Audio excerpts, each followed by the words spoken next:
Hello friends, welcome to Nila's healthy recipes. இன்றைக்கி நம்ம சேனலில் ரொம்ப ஆரோக்கியமான ஒரு ஸ்நாக்ஸ் ரெசிபி தான் பார்க்க போகிறோம். வாங்க அந்த சூப்பரான ஸ்நாக்ஸ் எப்படி பண்ணலான்னு பார்க்கலாம்.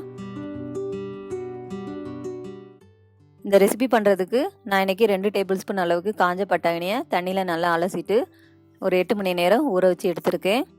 அடுத்ததாக 2 டேபிள் ஸ்பூன் அளவுக்கு கிட்னி பீன்ஸ், அதையும் நல்லா அலசிட்டு 8 மணி நேரம் ஊற வச்சு எடுத்துக்கோங்க. இப்போ அதையும் சேர்த்துடலாம்.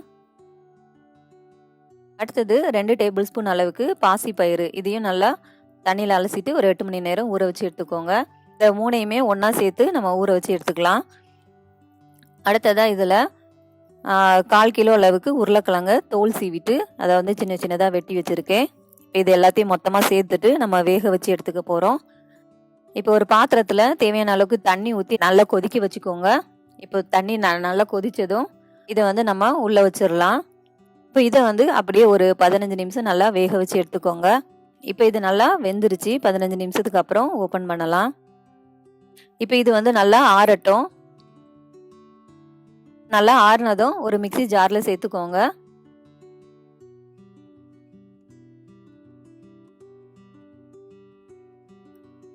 இப்போ இதை நல்லா அரைச்சி எடுத்துக்கலாம். இந்த மாதிரி அரைக்கும் போது ஒரு 1/2 கப் அளவுக்கு தண்ணி ஊற்றி கொஞ்சம் அரைச்சி எடுத்துக்கோங்க. இப்போ இதை நல்லா அரைச்சாச்சு. இதை வந்து ஒரு பாத்திரத்தில் சேர்த்துக்கோங்க. இப்போ இதில் ஒரு கொத்து கருவேப்பிலை சின்ன சின்னதாக வெட்டிட்டு அதை சேர்த்துக்கோங்க. அப்புறமா 3/4 டீஸ்பூன் அளவுக்கு கரம் மசாலா, 1 டேபிள் ஸ்பூன் அளவுக்கு புதினா இலை கொஞ்சம் சின்ன சின்னதாக வெட்டி அதை சேர்த்துக்கோங்க.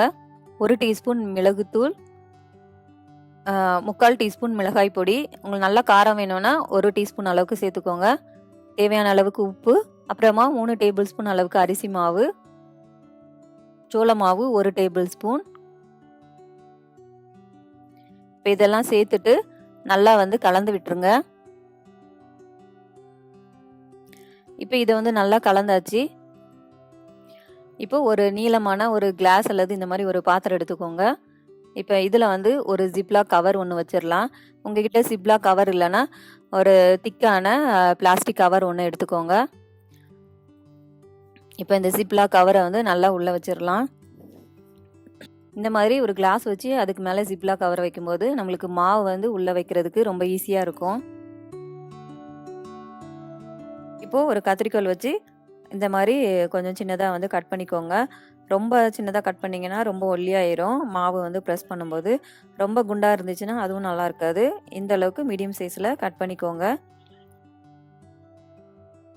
இப்போ ஒரு கடாயில் தேவையான அளவுக்கு எண்ணெய் ஊற்றி நல்லா சூடுபடுத்திக்கோங்க. மிதமான தீயில், ரொம்ப அதிகமான தீயிலையும் வைக்கக்கூடாது, ரொம்ப கம்மியான தீயிலையும் வைக்கக்கூடாது.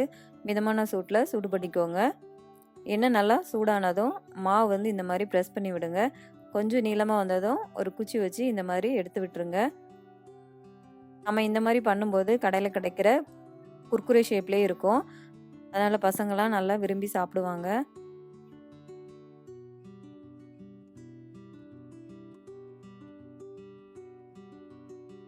வந்து நல்லா வேகட்டும். வேகும்போது அப்பப்போ நீங்கள் வந்து இந்த மாதிரி எடுத்து விட்டுக்கிட்டே இருந்தீங்கன்னா ஃபுல்லாக எல்லா சைடுமே நல்லா வந்து வெந்து வரும்.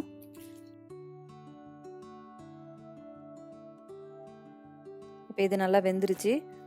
இந்த மாதிரி நம்ம பொரிக்கும்போது உஸ்ஸுன்னு ஒரு சவுண்டு வரும். அது வந்து ஓரளவு எல்லாமே அடங்கிருச்சுன்னா நல்லா வெந்துருச்சுன்னு அர்த்தம். இப்போ வந்து இது நல்லா வெந்துருச்சு. இப்போ இதை எடுக்கலாம்.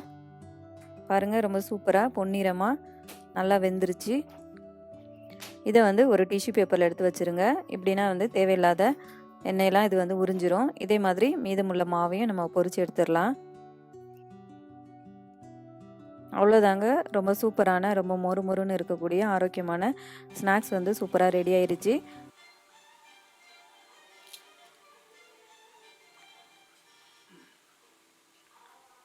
நீங்களும் உங்கள் வீட்டில் இதே மாதிரி கண்டிப்பாக செஞ்சு கொடுங்க. உங்களுக்கு இந்த வீடியோ பிடிச்சிருக்குன்னு நம்புகிறேன். முக்கியமாக மைதா இல்லாத சீனி இல்லாத ரெசிபிஸ் பார்க்கணுன்னா என்னோடய யூடியூப் சேனலில் சப்ஸ்கிரைப் பண்ணிக்கோங்க. அப்படியே பக்கத்தில் உள்ள பெல் சிம்பிளையும் ப்ரெஸ் பண்ணிக்கோங்க. அப்புறமா என்னோடய ஃபேஸ்புக் பேஜையும் லைக் பண்ணி ஃபாலோ பண்ணிக்கோங்க. தேங்க்யூ.